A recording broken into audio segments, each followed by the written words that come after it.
यहाँ घर वालों ने सब ईंधन को से का इंतजाम कर लिया, सब गांव इकट्ठा हो गया, रिश्तेदार भी आके रोवा पिट्टी होगी। यहाँ तो बड़ी दाढ़ी महात्मा की थी जिसने कहा करने का रे यार किसको ले आए। भाई 2 आदमी आए, हर वे ले गए मुजफ्फर, ऊपर ले गए कोले कोले से वे आदमी थे। अरे मगा बावड़ी 8-9 घंटे मेरे को ले भी चीख रह गई। फिर नुको भाई जी वो एक थोड़ी सी दाढ़ी वाला आया आदमी, वो कह लगा भाई तू तो गलत लिया एकदम, ये तो वो महावीर है ही नहीं भाई, नीचे भेजो। यहाँ तीन उचकी सी लेके इन्हें पानी गिरा, इन्हें सांस आया।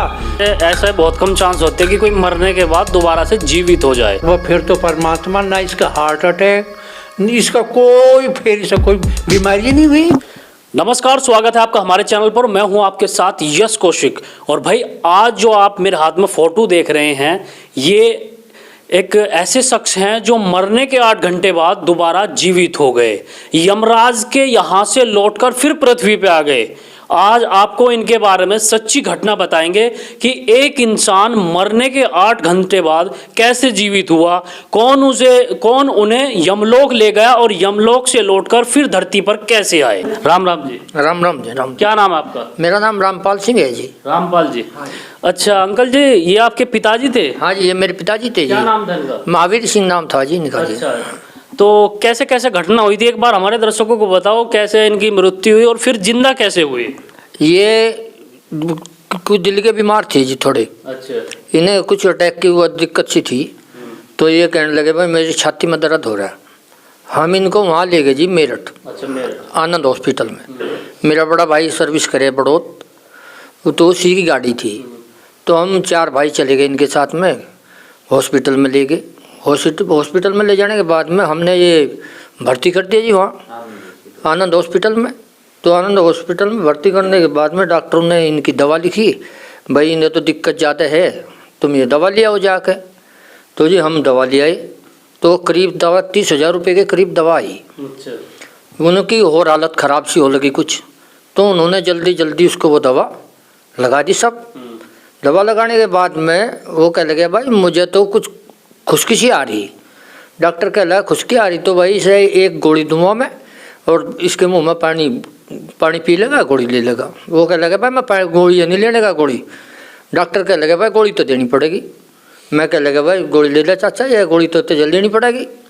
वो कह लगा नहीं भाई मैं नहीं लेने का। वो मुझे गाड़ी को ऊपर से दे लगा।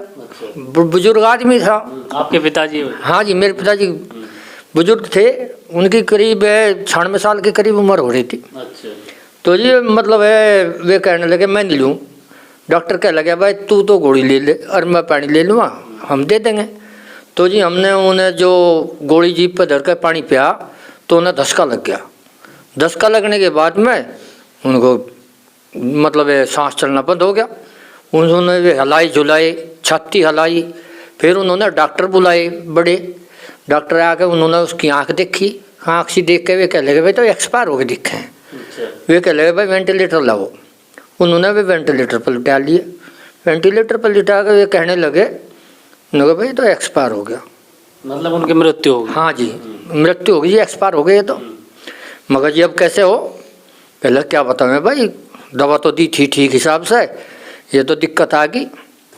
मगर जी अब हम घर जाने का तो हमारा हिसाब बनाना पड़ेगा। वे कह लगे भाई हिसाब क्या, हम क्या बताएं। मगर जी हमारा ये सर्टिफिकेट बनाओ, रास्ते में हमको रोक ले तो हमें तो दिक्कत पड़ेगी। तो वे 5 घंटे तक 4-5 घंटे तक वेंटिलेटर पे रहे जी वहीं। उन्हें सांस आया नहीं। मरने के 5 घंटे तक वेंटिलेटर पे रहे? हाँ जी, वे नू सोचते रहे भाई दवा लग रही, सांस आ जाए इन्हें 1-2, फिर सांस नहीं आया जी। फिर हम कहने लगे भाई डॉक्टर साहब हमारे कागज़ बना दो। उन्होंने डेथ सर्टिफिकेट बना दिया जी। डेथ सर्टिफिकेट बना के वे कह लगे उनको भाई ले जाओ। मगा भाई चल भाई। तो हम उसे लेकर चलने लगे। वो हमारा जो भाई था छोटा, वो कह लगा उनको भाई गाड़ी में लिटा लो। गाड़ी में लिटा लगे तो उसके पैर बाहर रह गए जी, पैर लकड़ा रहे थे शरीर। कह लगे भाई मगा भाई मोड़ लेने। वो कह लगे भाई मोड़ो ना, टूट जाएंगे ये तो। मगर भाई मर तो रहा, टूट के जाएगा इनका ये टूट के जाएगा। हमने मोड़ तोड़ के गाड़ी में लिटा लिए। गाड़ी में लिटा कर जब हम वहाँ से चल दिए तो हम जी रास्ते में आ रहे थे, आते आते हमें 4:30 के करीब बज गए, शाम के 4:30। हाँ जी। तो हमने घर पता कर दिया, भाई ऐसा ऐसा हो गया। तो यहाँ घर वालों ने सब ईंधन को से का इंतजाम कर लिया, सब गांव इकट्ठा हो गया, रिश्तेदार भी आ गए, रोवा पिट्टी होगी यहाँ। तो हाँ वो तो होना ही था भाई, जब हाँ जी, डेथ होगी तो। हाँ जी। तो फिर हम मतलब है जब वहाँ भूणी चौक पर आए तो उन्हें कुछ सड़क सड़क सी की आवाज़ हुई। अच्छा। जो हमारा छोटा भाई था वो उसी सीट पर था, वो बोला उनका भाई चाचा तो जीता दिखे। अरे मगा बावड़ी 8-9 घंटे मेरे को ले भी चीख रह गई। आज जब 8 घंटे से मृत शरीर हो गया तो जैसे 4 बज गए जी, मगा भी ना जीता। वो कह लगा नहीं जीव है। अरे मगा नहीं बावड़ा हाथ तो, मगर इसके तो दिमाग में फर्क है रहा। चलो भाई बाप है हमारा इस करके कह रहा है। तो हम हिंडन नदी के पुल पर आ गए जी। अच्छा। हिंडन नदी के पुल पे उसका कर्राट सा सुना मुझे भी, फिर क्या कर रहे थे वे, जब जा सड़ सड़ की आवाज़ मुझे भी सुनी।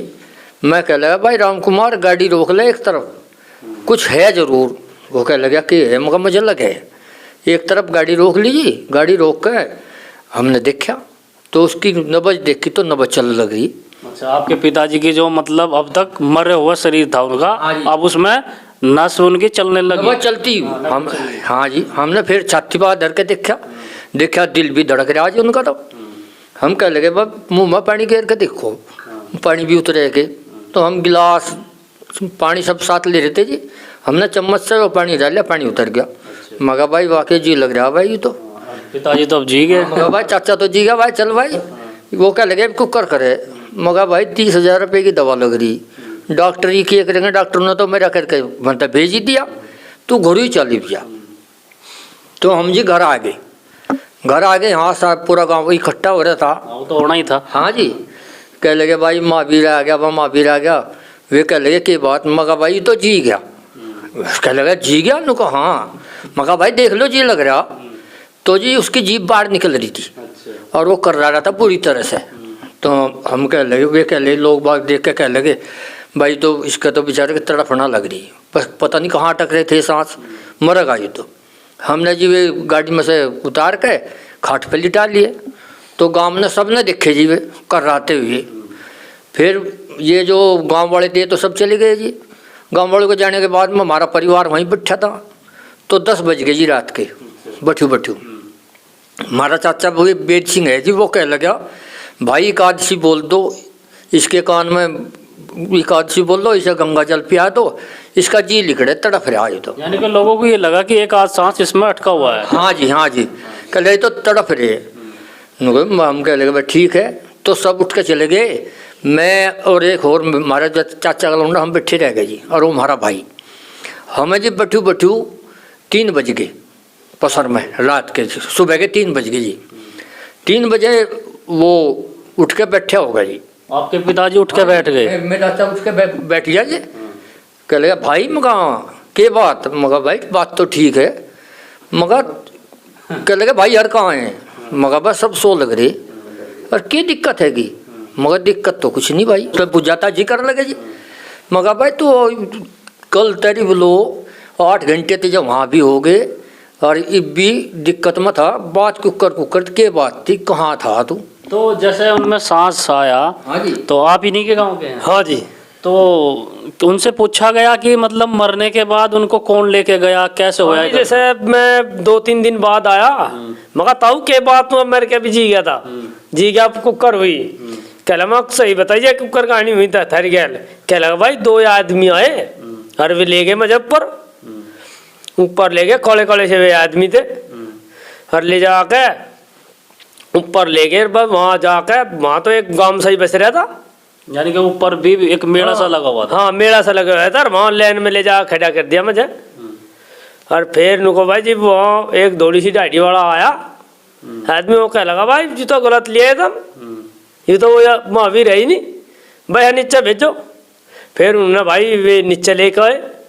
फिर वो उन्होंने कह लगा भाई मजा हरिद्वार नुआ कर लिया। अच्छा, मतलब हाँ जी। इन्होंने कहा मरने के बाद कि हरिद्वार ना करना। हाँ फिर जी वे नुको मजा हरिद्वार नुआ के और जीप छोड़ गए। अच्छा।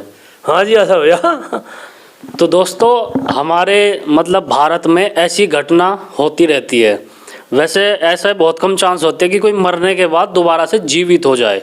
आपने कई बार सुना भी होगा कि लोग मर जाते हैं, मरने के बाद यम के दूत आते हैं, उनको ले जाते हैं और फिर उनकी जो सज़ा होती है जैसी भी होती है वो सब कुछ ऊपर होता है। लेकिन ऐसा ये जो आप देख रहे हैं इनके पिताजी हैं, इनका नाम महावीर सिंह है और ये उत्तर प्रदेश की बागपत जिले की घटना है, जो मरने के 8 घंटे बाद दोबारा से फिर से जीवित हो जाते हैं। अंकल जी कितने वर्ष हो गए ये जो घटना हुई थी? ये घटना को जी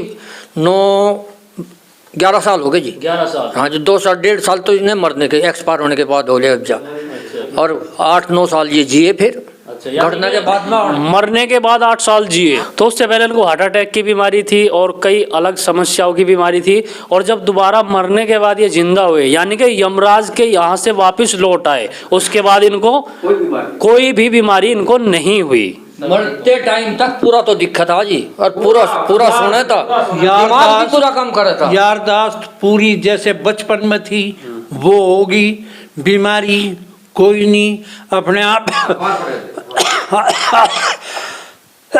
अखबार पढ़े, कोई बीमारी 9 साल इन्हें नहीं हुई। एक पैसे की दवा नहीं खाई, ना एक गोली खाई जी।